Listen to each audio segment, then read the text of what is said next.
I'm naturally a very nosy person, which makes me want to know things, and some things I just feel the need to know. That means it's time for a Grillamentary. That's Grilla mixed with documentary for all you uneducated types. It's nearly spring 2020. To be more precise, it's February 2020. And for a starving actor whose side hustle is serving food, catering, the slow winter is gone, so it's makeup season.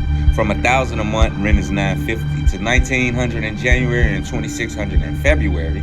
That bone I was gnawing on beginning to look real meaty. March will be even better, right? Wrong.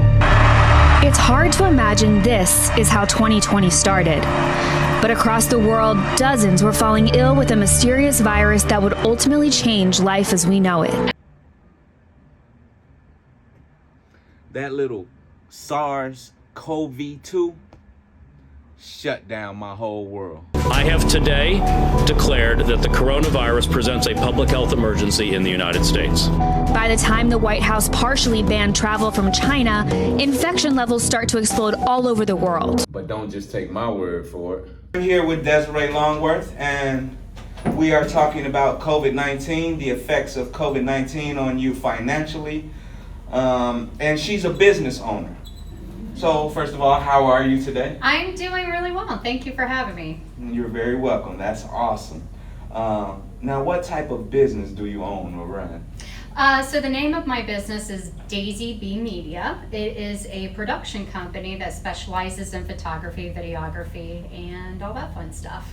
Awesome. Yeah. I really specialize with the collaboration with more of an artistic approach. I often collaborate with theaters and doing like their promotional videos for their content. But yes, I do quite a bit of corporate work and then individual like candid shots as well. Well, I've been a freelance cinematographer for about 16 years. What were your numbers like or your business like before the pandemic?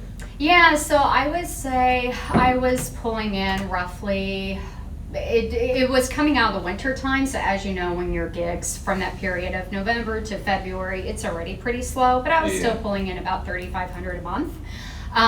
Starting March, during the shutdown, it completely went to zero. Good afternoon. I'm here with Kelly Powell, owner of KP Staffing. How are you today, sir? I am absolutely fantastic, Stacy. That's wonderful. Now, tell the people, what type of business do you own? Well, I own a staffing company. We provide servers, bartenders, and chefs for special events. Okay, now we're going to talk numbers. What were the numbers like as far as business before COVID-19? It was definitely above water. We were in a great state. We were big at a lot of major institutions in Chicago, as well as museums. We were big in private home parties. We were on our game. Talk about how things were right at that point or right after March of 2020. Everything went to zero. Another interview, another person who is here to answer the question on how their life changed from COVID. And not only did this person's life change from COVID, but they actually had COVID. This is my man Sergio. I caught COVID, I say early November last year. Lost the taste, smell, and I had an ear infection. That's what made it so hard for me to believe that I had COVID, because I had an ear infection. What is the biggest change you had to make since COVID? Leaving my chef job, working up in here. I'm here with Jose. He is the general manager of Midway Liquors. How was business before the pandemic? Before the pandemic, well, we were doing pretty good. After March 2020, how did business take a turn? Well, besides sales, the problem we've been having is just basic inventory. A lot of things don't come in the way they used to, so how can we provide something that we're not getting ourselves? With poverty on the rise, combined with inflation, holding what you got or holding it down won't be easy. Rise in deficit, rise in gas, rise in grocery, rise in rent, Rising interest rate, rising crime, rising. With everything on the rise, we can only go down from here. This week, energy prices are soaring. The head of the World Bank says it's enough to trigger a global recession by itself. So, is a contraction of the world economy inevitable? And which nations are most at risk? Inflation, higher interest rates, and the Ukraine war are setting the stage for a big financial crisis.